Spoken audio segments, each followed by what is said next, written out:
Welcome po ulit sa National Orientation and the Interim Guidelines on the Performance Management and Evaluation System for Teachers for school year 2024 to 2025.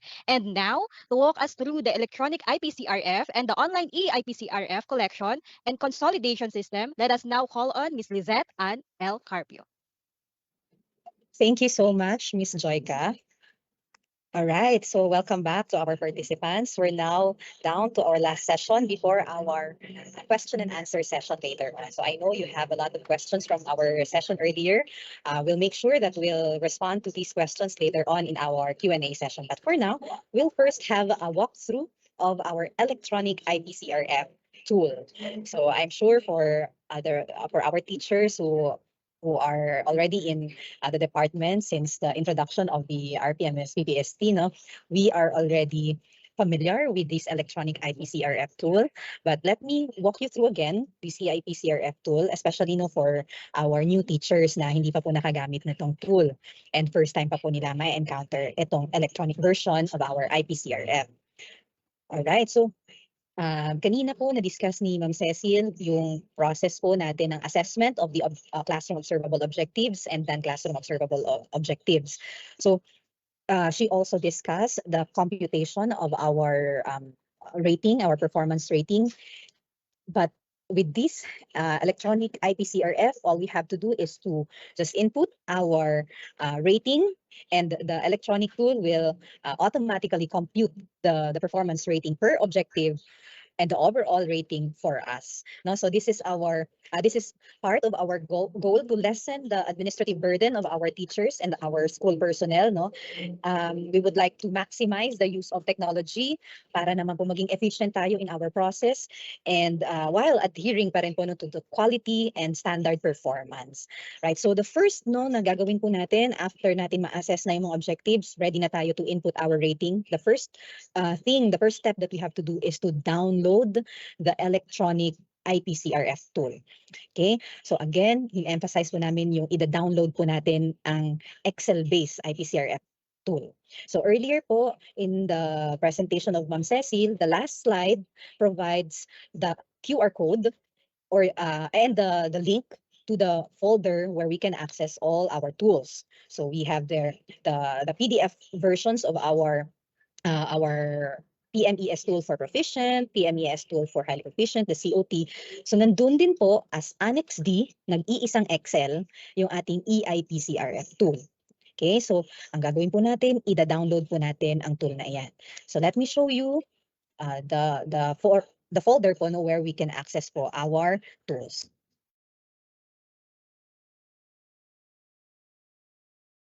Okay, so ito po ang ating folder.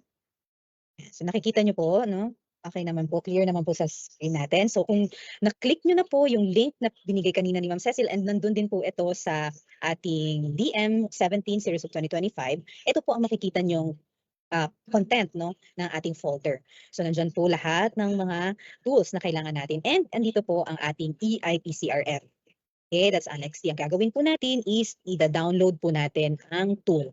Okay, reminder po, hindi po natin bubuksan ang tool dito mismo sa ating website or sa ating sa online, no? Hindi natin siya i-open sa browser natin. Hindi po natin yun siya ma-edit at hindi po yan gagana. So we have to download the file. Okay, one newly downloaded file per teacher. Okay, per teacher po. So kung ako po ay si teacher 1, kailangan po may sarili akong downloaded file na wala pong input na kahit kanino po mga kasamahan kong guro. Okay, ngayon pag na-download ko na po ang file, akin lang po iyon. Hindi po pwedeng ika-copy-paste po iyon ng mga kasamahan kong guro.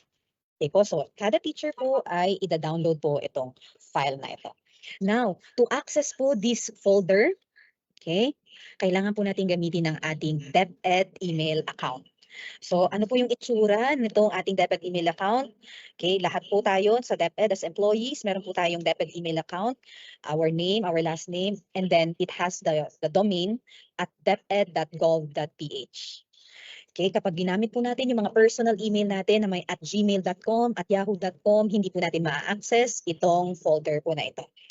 Okay, so DepEd email po to access the tool. Now, once po na-download na natin ang file, itong Excel, bubuksan na po natin yan at ito po yung ating makikita. Familiar po para sa iba, no? But we have additional features lang po since for this school year, as mentioned by Ma'am Cecil, we have two options for the classroom observation. So meron tayong dagdag na feature po dito sa ating tool. So first, we have to choose our career stage, no? Kung saan po belong ang ating posisyon. So let's say, in my case, ako po ay teacher 2. So proficient po yung aking career stage. And then, ito po yung bago dito sa classroom observation, number of classroom observation. If I choose po option A, dalawa po ang aking full period classroom observations. But if I choose option B, one full period classroom observation. So let's say I chose po the 2 full period classroom observation. So now, let's proceed.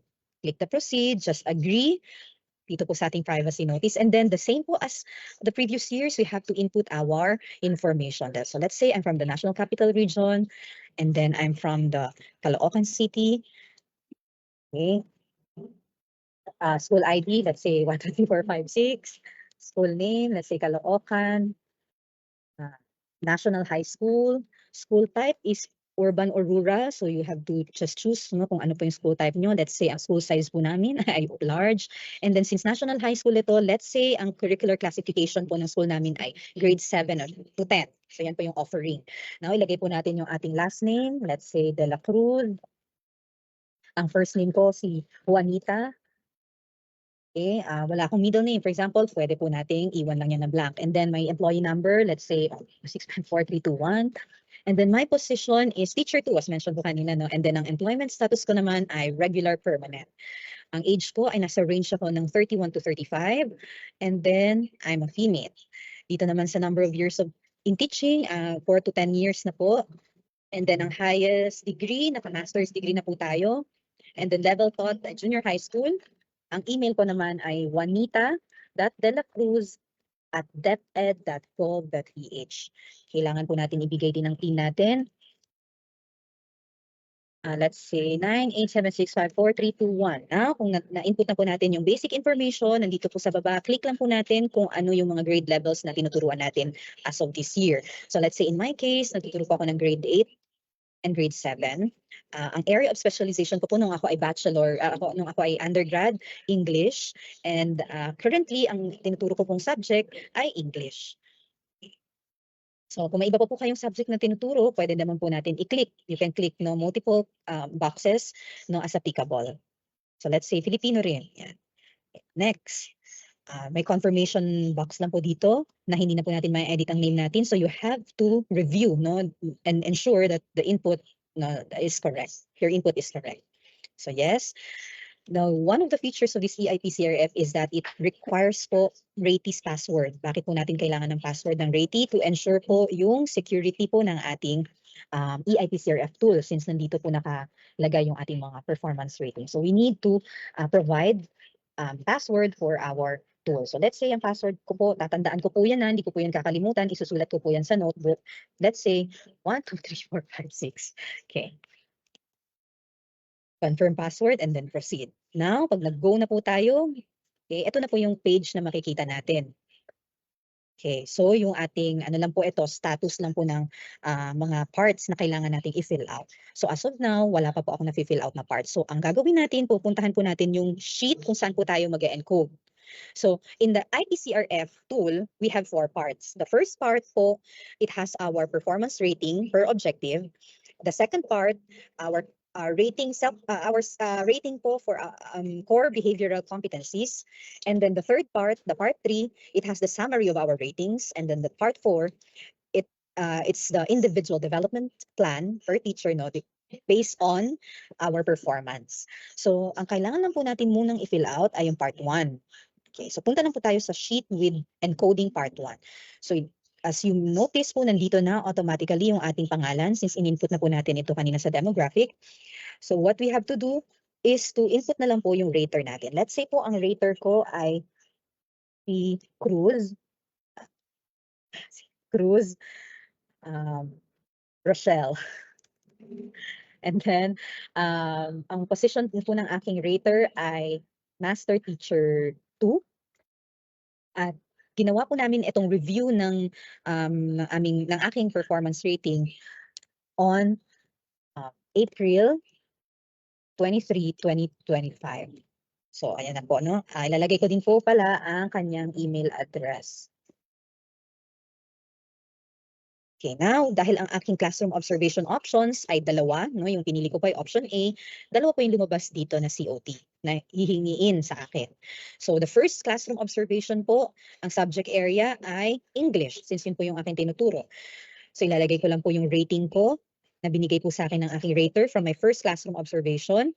So, ang nakuha ko po doon ay 7, yung highest po doon sa tool natin. So, automatically, mapapansin nyo po, meron na pong binigay dito na RPMS, equivalent po no, na RPMS rating from the RPMS 5-point scale, rating scale. So hindi na po natin kailangan tumingin sa transmutation table, automatically na pong magbibigay sa atin ng rating, okay, for the based on the RPMS 5-point rating scale. So the second objective po na kailangan kong maipakita dapat sa aking first classroom observation, ang nakuha ko for example doon ay 6. And then the third COI, 6 rin, the fourth, 7, and then let's say 6. So automatic po yan na magbibigay sa atin, no, again, ng RPMS equivalent rating. Now for the second full period classroom observation, again, ilagay lang po natin ano yung subject. Let's say Filipino naman kasi nagtuturo rin ako ng Filipino. Okay, so the first objective, 7 pa rin ako. Okay, dito sa second objective na required for the second full period, nakakuha rin ako ng 7 kasi minentor ako ng aking master teacher, no? And nabigyan ako ng strategies that I can adapt sa aking classroom. So dito, 7 din. Let's say dito 6, kailangan ko pa ng improvement doon. And again, no, we have to use classroom observation tool, rubric, no, para sa mga rating na ito, classroom observable indicators po. Then yan, 7. So, nandyan din po yung equivalent. So wala po tayong i-input dito sa 3 and sa COT4 kasi dalawa lang po, no? Maximum lang po ng dalawa yung classroom observation for this school year. Ngayon, pag pinili po natin yung option B, ang i-input lang po natin ay yung COT1. So pag option B po tayo, all indicators, lahat po ng indicators dito sa COI ay lalagyan po natin ng rating. Okay po. Ngayon, kung hindi po na-observe sa akin yung indicator na yun, hindi ko napakita siya sa classroom observation, ang rating po na mabibigay sa akin ay yung lowest rating for that level. Okay, yung let's say for proficient teacher career stage, the COT rubric na ginagamit po nila, ang lowest level is 3. Then next 4, 5, 6, 7 ang highest. Okay? So kung hindi ko na-observe yun, ang ibibigay sa akin automatically is yung lowest, which is 3. For highly proficient, it's 4 to 8. All right. So I'll have to input here kailan ako inobserbahan. So let's say inobserbahan ako noong February agad. Ayan. Tapos nung second observation ko naman, March 03-21. Right, so may check na po yan. Ngayon, ilalagay na po natin yung efficiency na nakuha natin for the classroom observable indicator. First, COI. So let's say, hindi naman ako lumagpas sa aking oras. Na-achieve ko yung objective, yung COI, yung indicator na-achieve ko siya, na-demonstrate ko siya within the allotted time. Okay, doon sa 40 minutes or 60 minutes. So, nakakuha ako ng 5 based on the rubric. Okay. And then proceed muna tayo sa next COI. So lahat din ng indicators, let's say galing ng teacher na ito, no, ni ma'am. Pero may isang indicator hindi niya napakita within the 40 minutes or 60 minutes na class period. Lumagpas siya ng kaunti at doon lang pa niya napakita. So 3-2 siya doon. Kasi yan, lumagpas siya ng kaunti pero napakita niya naman. Pag hindi napakita talaga at all based on the tool, no, kailangan po meron tayo nung PMES tool na gagamitin natin in rating our teachers. So yan po yung mga COIs. Now, etong isa na may quality dito, hindi siya kasi COI, it's NCOI. So, i-rate po natin based dun sa kanyang pinakitang MOV. So, let's say po, 4 po siya based on the rubric po na in assessing that objective. So, the rest po, let's say 5, 4, 3, 3, 4. Ayan. So, pag na-input na po natin yan, yung mga may white cells po, no, yan po ay pwedeng ma-input natin. Yung mga green and black, hindi po natin yan pwedeng inputan po. So, yun. Pag na-input na po natin, automatically nagbibigay na po ng average per objective and its score and yung adjectival rating po. And automatically, may final rating na din po si teacher and yung adjectival rating po niya, which is very satisfactory. So ganun lang po, i-input lang po natin based on our assessment no, ng COI and NCOI. And now, based on the Rater Approving Authority Matrix na pinakita po ni Ma'am Ces kanina sa kanyang presentation, okay, ilalagay po natin dito ang approving authority natin. So let's say ang approving authority ko po ay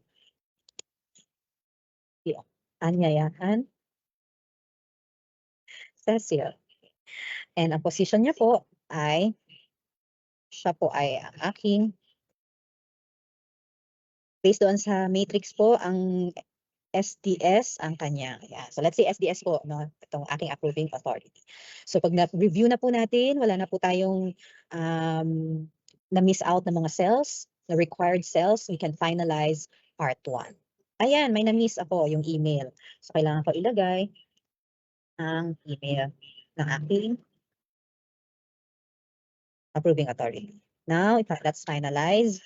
Hinihingan po ulit tayo ng password. Ngayon, Rater naman po. Yeah, so let's say ang password ni Rater. Okay.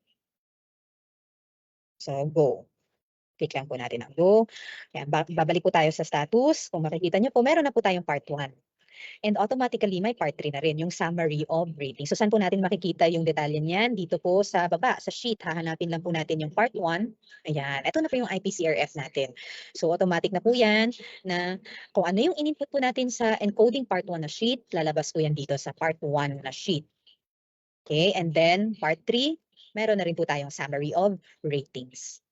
Okay, now let's also assess no, yung demonstration natin ng competencies, core behavioral competencies. So for this part, we'll just have to tick po no, the indicator per core behavioral competency. So let's say, ayan, na-tick na po natin. So ito po ay na-discuss ko with my rater and as agreed, talagang naipakita ko po ito the entire school year. My teamwork, okay, sa service orientation. Natapos ko na po yan, i-finalize ko rin po and ilalagay ko dito yung ratees. So kanina, rater po no, sa part 1. So ngayon, ratees password naman. So 1, 2, 3, 4, 5, 6. Okay, so as of now, meron na po akong 3 parts na na-accomplish. So I'll now proceed to part 4. Yun na lang po yung aking walang na-input. So mag-input na po ako. At automatically dito din po sa IDP natin lalabas po yung top indicators po natin, no, na performing po tayo, and yung mga indicators na we need improvement or we need to develop further pa po. So we'll just have to write our action plan, paano pa natin po improve ang ating performance on these objectives, and then our timeline and our resources needed. So since wala po tayong time for now no to think of the learning objectives, intervention time, and resource needed for purposes lang of demonstration, I'll just input here sample info. Okay, and then I'll just have to copy lang muna para makita po natin kung ano po yung final look of the tool kapag po na finalize po natin lahat. Yan po natin. Okay. So as you can see also, there are rows no, that are optional. So dito po natin makikita yan sa side. So meaning po, yung top 3 lang po yung ating required no, na punan ng input. But nilagyan din po namin ng yung top 4 na indicators or objectives. But optional po kung gusto nyo pa po yun gawa ng action plan. So ganun din po sa core behavioral competencies. Now, kapag natapos na po natin ma-accomplish, let's just finalize po part 4. Input again our password. And then there you have it. You can now submit the EIPCRF accomplished, no, the finalized version of the EIPCRF in the system. So check lang po natin kung lahat po ay may laman. Yan, may part 2, part 3, and part 4 na po tayo. So sa status, pwede din po natin makita yan na lahat po ay may check mark na. Okay, so again, reminder po, before po natin i-upload sa system natin, i-finalize po natin yung ating tool. Saan po natin makikita yun? Dito po sa part 4. Okay, may finalize po kanina dyan. Meron din po sa encoding part 1. Each part po, no, kailangan po nating i-finalize. Alright. So, babalik na po ako doon po sa ating slides. Okay. So before finalizing po no, the EIPCRF tool, the rater and approving authority shall verify the ratings encoded by the ratees. And after finalizing, ratees, no, the teachers, shall submit it to their school head. Ano po ma'am yung file name na kailangan po namin ilagay or i-rename sa aming mga file, sa aming EIPCRF? Wala po tayong prescribed na file name kasi hindi naman po ito kailangan pag mag-upload. Actually, hindi naman siya required ng system na may specific file name as long as finalize po yung tool. But para magkaroon po tayo ng organized system po sa school natin, within our school, you can rename the file in such a way na ma-identify po natin kung kaninong file po yung mga EIPCRF. So for example, yung ibang school, ang ginawa po nila, nilagyan lang po nila ng last name, yung first part of the file name, last name of the teacher. Okay. So after finalizing, we'll upload now our EIPCRF. Sino po yung mag-upload, ma'am? Ayan. So sa system po natin, ang may access po ay ang ating mga schools DepEd email. Okay, mga school DepEd email account. Wala pong access ang mga teachers. Hindi po registered sa system yung mga DepEd email account ng teachers. At even ang mga school heads, mga DepEd email accounts nila, ang registered po doon ay yung official school email account. And by default, ang school email accounts po na registered doon ay yung mga gumagamit po ng school ID.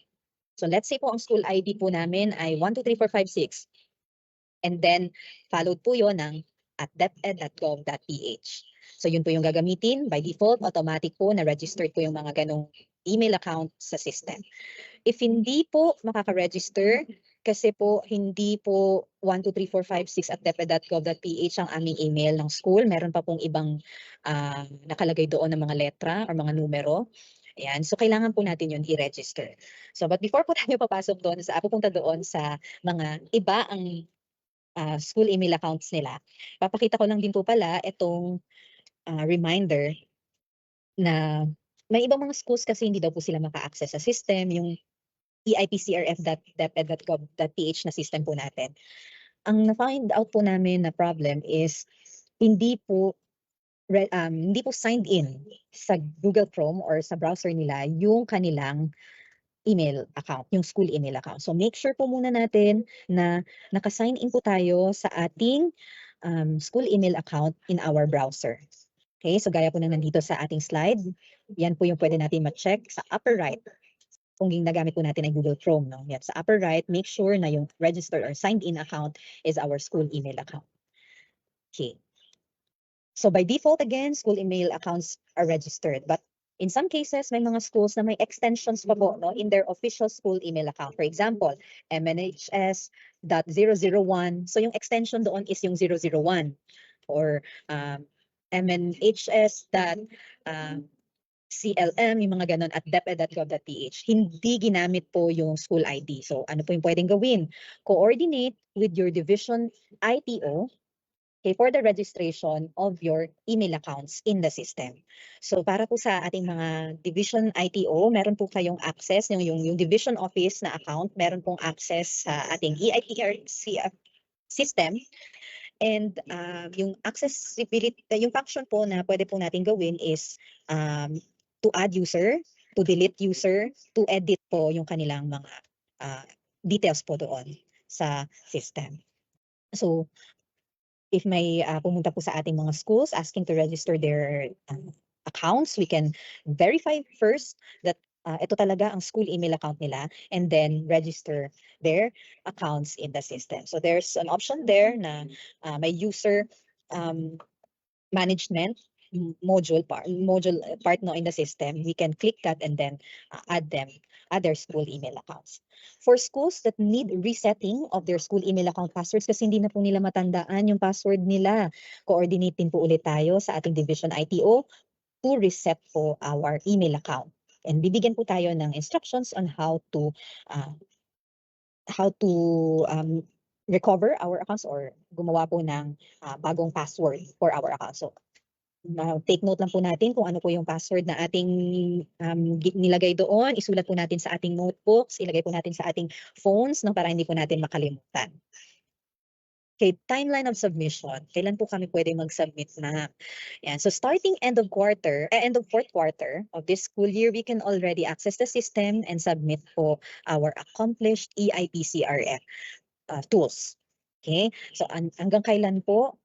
As of now, we'll give you po until first month of opening of classes in school year 2025-2026. So ganun po kahaba yung time no for uploading. Okay? So we recognize po na may mga technical issues po na na-encounter during the submission period, lalo na po kapag bulk na no yung mga sasubmit. Okay?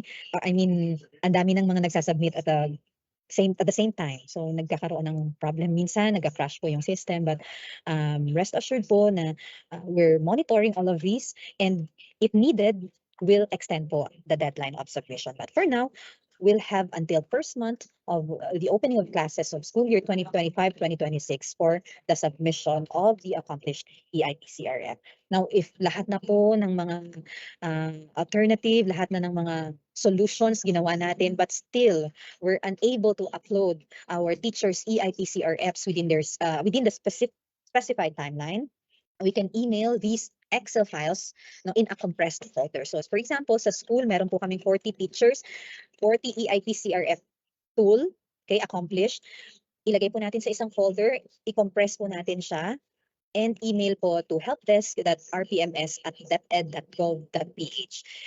But of course, we need to submit our printed copies of the EIPCRFs to our respective STOs. So para po makonsolidate, makasama pa rin po ang inyong division in the consolidation of performance rating. Now, here's our access per governance level. The offices po no with access. In the central office, the offices with user access are the following. The Office of the Undersecretary for HROD, okay, yung email address po nila, and yung email accounts din po of our USEC, I registered po doon sa ating system. So we also have of course, the BHROD office no with access, the NAEAP, the National Educators Academy of the Philippines. For the region, we have the Office of the Regional Director and the Human Resource Development Division. For division offices, we have the Office of the Schools Division Superintendent, School Governance and Operations Division. And for schools, lahat po ng public, secondary, and elementary schools may access po tayo sa system. By default po, no, yung school ID at deped.gov.ph. Now, if you have different po school email accounts, but it's the official email account of the school, register, as per your division ITO to register your account in the system. So that's it po for my walkthrough of our EIPCRF and some instructions for the uploading, the submission of the EIPCRF tool in the system.